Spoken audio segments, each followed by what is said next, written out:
Jambo la ajabu latokea wakati wa kuapishwa kwa Samia Suluhu. Hujambo na karibu. Tanzania, ambao ni taifa lilojivunia amani na umoja kwa zaidi ya nusu karne, sasa linaonekana kukabiliwa na wingu la hofu, mashaka na mgawanyiko wa kisiasa. Habari za leo zinazungumzia tukio lisilo la kawaida katika historia ya nchi hiyo, ambalo ni kuapishwa kwa Rais Samia Suluhu Hassan ndani ya kambi ya jeshi mjini Dodoma.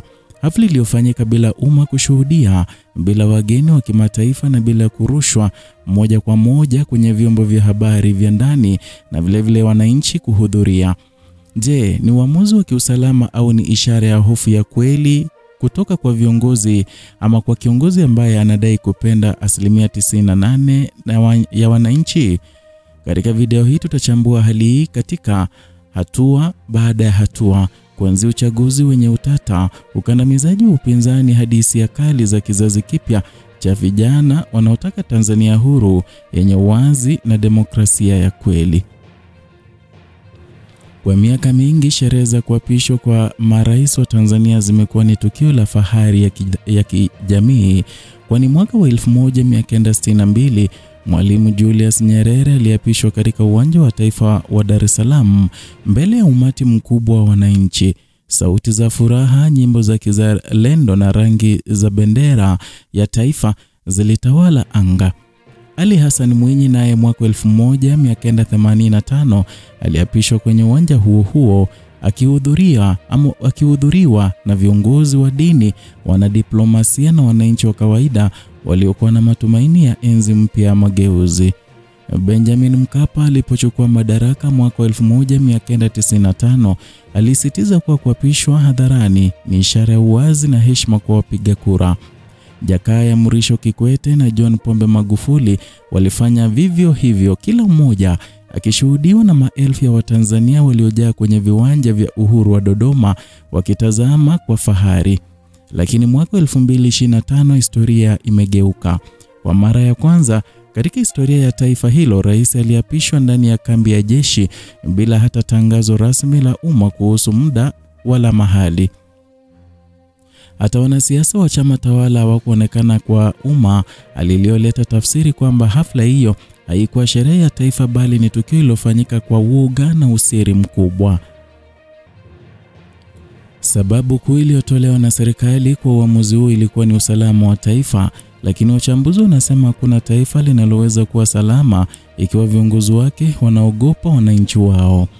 Kuapishwa ndani ya kambi ya jeshi ni ishara kwamba kiongozi anaona raia wake kama adui, si washirika, na wengi wanaona hatua hiyo kama mkakati wa kujilinda dhidi ya maandamano yaliyotikisa nchi nzima baada ya uchaguzi. Taarifa za ndani kutoka Dodoma zilieleza kuwa hata waandishi wachache waliopata ruhusa ya kuingia walitakiwa kuweka simu zao nje ya eneo la tukio na kamera zao zikaguliwe kabla, baada ya hafla. Hali hii haijawahi kushuhudiwa nchini humo, kwani wachambuzi wanasema hata katika vipindi vya mizozo barani Afrika, marais wapya hujitokeza hadharani kudhibitisha uhalali wao. Lakini Samia Suluhu alichaguliwa kinyume chake, kuwapa faragani, akilindwa na wanajeshi wenye silaha nzito, huku wananchi wakibaki nje ya geti la kambi ya kijeshi. Siku chache kabla ya uchaguzi, interneti nchini Tanzania ilianza kufanya kazi kwa kusuasua. Mitandao ya kijamii kama X, Instagram, TikTok ilipungua kasi au kusitishwa kabisa katika baadhi ya mikoa. Mashirika ya habari ya ndani yaliripoti kuwa maafisa wa serikali walitoa maagizo ya kuzuia taarifa za kupotosha, lakini ndani ya maneno hayo kulikuwa na lengo moja: kuzuia ushahidi wa ukiukwaji wa haki za binadamu kuonekana. Waandishi kadhaa walikamatwa kwa madai ya uchochezi, huku raia waliokuwa wakipiga picha za maandamano wakilazimishwa kufuta video hizo.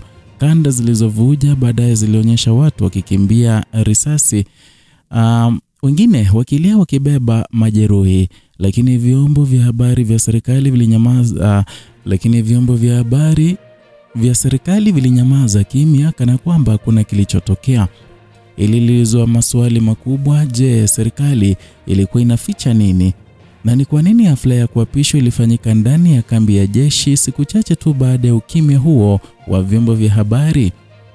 Baada ya maandamano ya tarehe 29 Oktoba, taarifa kuhusu idadi ya waliopoteza maisha zilianza kutofautiana, kwani serikali ilisema watu wachache walipoteza maisha yao kutokana na machafuko yaliyosababishwa na uhalifu.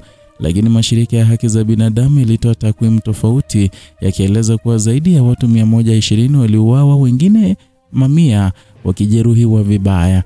Mashahidi walieleza kuwa magari ya jeshi yalionekana usiku yakiwa na mifuko mikubwa ya plastiki yakielekea maeneo yasiyojulikana. Wengine walidai kuwa mazishi yalifanyika kwa siri ili kuficha idadi ya ukweli wa waliouawa, huku wakizika miili ya watu kwa usiri. Kukosekana kwa uwazi kuliongeza hasira miongoni mwa wananchi, hususan vijana wa Gen Z waliokuwa mstari wa mbele kwenye maandamano hayo. Kwao kuapishwa kwa rais ndani ya kambi ya jeshi ni kama tusi kuhalalisha utawala uliojengwa juu ya damu ya raia. Matokeo rasmi ya uchaguzi yalitangazwa tarehe 1 Novemba, huku tume ya uchaguzi ilitangaza kuwa Samia Suluhu alipata kura milioni 31 kati ya milioni 32 zilizopigwa, sawa na asilimia 97.6. Wakati huo wapinzani wakuu kama Tundu Lissu wa Chadema na Luhaga Mpina wa ACT Wazalendo walikuwa gerezani au wamezuiwa kushiriki. Hali hii ilifanya Watanzania wengi waone uchaguzi huu kama maigizo yaliyopangwa. Mashirika ya kimataifa kama Human Rights Watch and Amnesty International yalieleza kuwa uchaguzi huo haukufuata viwango vya kidemokrasia. Kwao ushindi wa aina hii ni ishara ya taifa lililo chini ya utawala wa kiimla. Taarifa za mashirika haya ziliendelea kuwa hakuna ushindani, hakuna uwazi na hakuna demokrasia. Kwa hivyo swali linaibuka, ni kwa nini kiongozi anayejidai kupendwa kwa kiwango hicho anaogopa kukutana na wananchi wake siku ya kiapo chake? Tundu Lissu ambaye ni mwanasheria na mwanasiasa mwenye umaarufu mkubwa alikamatwa Machi mwaka huu kwa madai ya uhaini baada ya kutoa matamshi ya kukosoa serikali, na tangu wakati huo alikuwa gerezani akingoja kesi ikichelewesha mara kwa mara.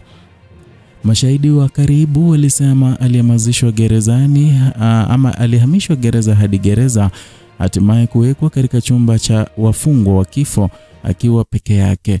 Wafuasi wake walidai ilikuwa njia ya kumtisha na kumzuia kushiriki kampeni.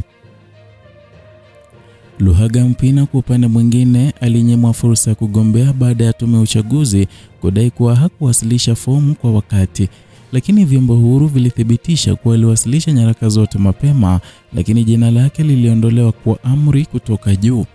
Wachambuzi, hii ilikuwa njama ya serikali kuhakikisha hakuna mpinzani wa kweli anayeweza kuleta ushindani. Matokeo yake, uchaguzi usio na wapinzani, ushindi wa asilimia 97.6 na rais aliyeapishwa kwa hofu kwa kambi ya majeshi. Kizazi kipya cha vijana kilichokulia katika ulimwengu wa kidijitali ndicho kimekuwa nguzo ya upinzani mpya. Wamekuwa wakitumia mitandao ya kijamii kueneza taarifa, kushirikiana na mashirika ya kimataifa na kufichua ukweli ambao serikali inajaribu kuficha. Hashtag kama Free Tundu Lissu and Tanzania Uwazi zimekuwa zikitrend kila siku, zikibeba ujumbe wa kizazi kinachohitaji haki. Vijana hawa wanachama wana umoja wa fikra, na kwao hofu ya serikali ni kichekesho kwa kisiasa. Wanasema kama rais amechaguliwa kwa kura milioni 31, basi kwa nini aape ndani ya kambi ya jeshi akilindwa na wanajeshi? Kwao hatua hiyo ni uthibitisho wa utawala wa mabavu, si wa wananchi. Tanzania ipo katika kipindi kigumu cha kihistoria, kwani hafla ya kuapishwa ndani ya kambi ya jeshi haikuonyesha nguvu ya taifa, bali udhaifu wa kiongozi anayeogopa watu wake. Kwa wengi, ishara kwamba taifa limehama kutoka uhuru na umoja hadi utumwa na udanganyifu. Kizazi kipya kimesema kidete kutetea uwazi, haki na demokrasia. Hawataogopa na hawatachoka. Wanaamini kuwa nguvu ya wananchi, hata ikinyamazishwa kwa muda, haiwezi kuzimwa milele. Na kama historia inavyosema, kila enzi ya giza huishia kwa mwanga. Usisahau kusubscribe, kupenda video hii na kushiriki kwa wengine. Andika maoni yako hapo chini. Unadhani Tanzania inaelekea wapi baada ya kuapishwa kwa siri? Tupate mjadala wa heshima na wa ujenzi.